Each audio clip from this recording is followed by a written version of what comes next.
Why do you want to work out? What is your goal? The most important thing is that you have a vision, that you have a goal. Because without that vision and without that goal, again, you're drifting around and you're never going to end up anywhere. People don't become successful just by accident. Maybe the guy that found gold in California and started the gold rush, but don't count on that. That's the one in a lifetime kind of a situation. So you got to really have a specific goal. And to me, to have that vision that I want to be Mr. Universe, that I want to be the greatest bodybuilder of all time.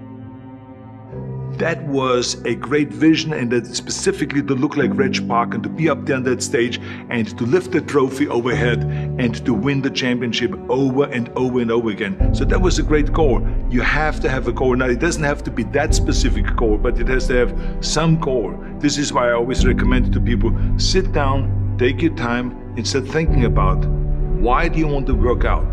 What is your goal? And that can be as crazy as it is. It could be, I want to impress girls. If that's your goal, so be it, but it motivates you. It could be that you're emulating a certain, bodybuilder or a certain football player, a certain boxer, whatever it is. Have those pictures put all over the wall like I did when I was a kid. I put pictures of Reg Park and of Sonny Liston, of boxers and of Ali and of powerlifters and weightlifters all over my bedroom, wall. So that every day when I go to sleep, every day when I wake up, I look at those pictures and they motivate me. You need that motivation, and then therefore you have this kind of imprint in front of you all the time, and you know exactly what you're chasing. People always come up to me and says, why are you smiling? You're working out 5 hours a day. You're doing the same as the other guys, but the other guys have a sour face. They're pissed off that they have to do another rep or another set or something. I looked forward to another 1,000 reps of sit-ups. I looked forward to another 500 pounds of leg press or squat. I looked forward to doing more and more curls until my arms fall off. Why? Because I knew that every rep that I did and every set that I did and more weights that I lifted, I get one step closer to turning that vision into reality. So I was turned on by that. I was excited. I couldn't wait to get to the gym.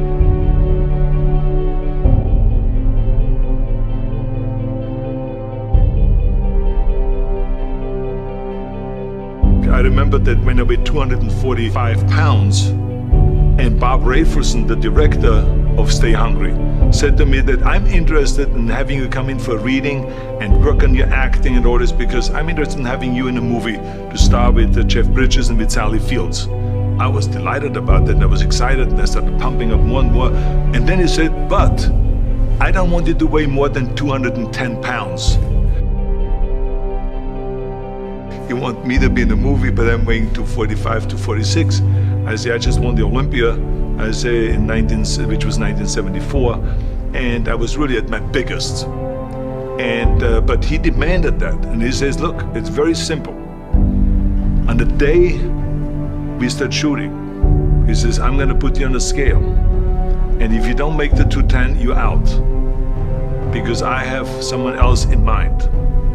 And I worked on it. I started visualizing myself very clearly as a lean athlete, because that's the only way I could lose that weight and all of a sudden get interested in running more, because up until that point I ran like 3 miles after training or before training or whatever, but now all of a sudden it was 5 miles, 6 miles, 7 miles, 8 miles, and they even ran mini marathons in order to lose the weight, and I did everything with high reps, and I was watching my diet, what I eat and all those kind of things. But the day before, I remember we were in Birmingham, Alabama. The day before I was at the YMCA with Bob Rafelson. He was swimming and I was working out and I was running. There was a track there and I was running. He says, let's step on the scale. And I stepped on the scale and I weighed 209. So it just shows to you what is possible if you visualize exactly what you want to look like.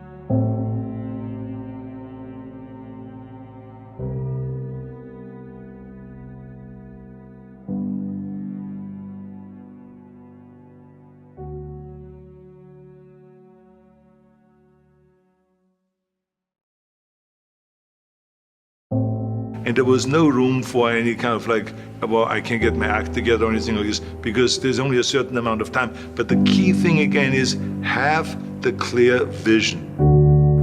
Have the specific goal of what you want to accomplish, because then you never go to the gym and you say, the day I feel down a little bit, I don't know what it is all about, I don't know my life, I'm confused. No, I tell you that I was a perfect example of someone that was not confident at all.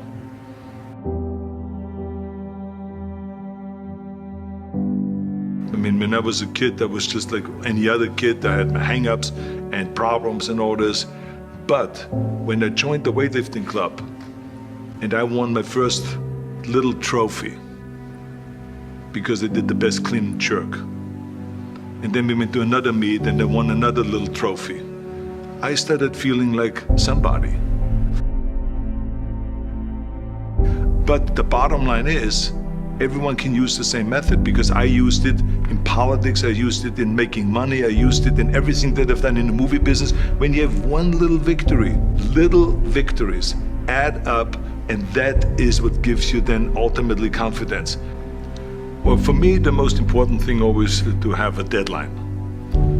So when I, for instance, had a competition, and let's say the competition was in the middle of September, and it was now beginning of summer, so there was no more time to screw around. So there was the time now to get going on a diet, to get going with the training, to not slack off at all, because there was a deadline there. The day of the competition, I had to be in the best shape possible. And I knew that if I come to the competition and I lose because I did not schedule my training the proper way, or I didn't have the right frame of mind, or I didn't give everything, literally worked my butt off, I would be just so angry. So I never wanted to be in that situation. So this is why it was very important to pick that time and to say, this is when I have to be in top shape, and then to work towards that. But it's not just with the competition. I mean, it's the same in the movie business. I mean, to me, it was always a big advantage when I said, okay, my movie starts on April 1, and I have now 3 months, so I have to get really in great shape.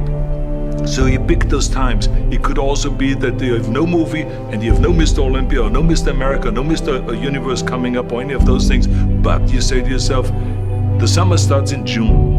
I'm gonna go to the beach in June, and at that time I want to be in great shape. So that creates an urgency that makes you really start training hard and taking it seriously. Because if you don't have a specific plan, then you wander around. I mean, you can have, as I've told you many times, the best ship or the best plane in the world, but if you don't have a specific goal where you want to go and when you want to get there, you just drift around and you never get anywhere. So this is why it is so important to create that urgency and have a specific time when you want to be in shape.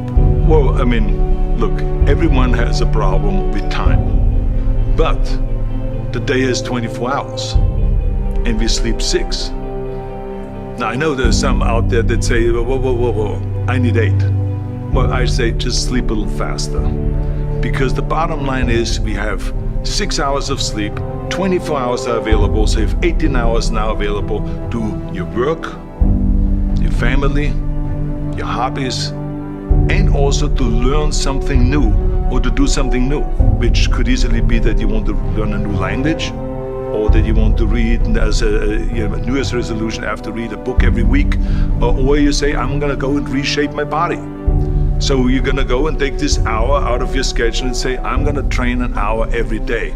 So this is, for most people, a huge challenge, but it is totally doable, I can tell them, because the kind of things that I did when I came to this country, I mean, I went to school, I was working in construction, I was working out my 5 hours a day, I was taking acting classes from 8 o'clock at night to 12 midnight, I was doing all of those things. I wanted to make sure that out of the 24 hours of the day, that I don't waste one single hour. Those hours were too precious. And so there I just want to tell people, don't give me this thing, I have a difficult time with the time and I don't have time for this and I don't have that. You have time, you make the time.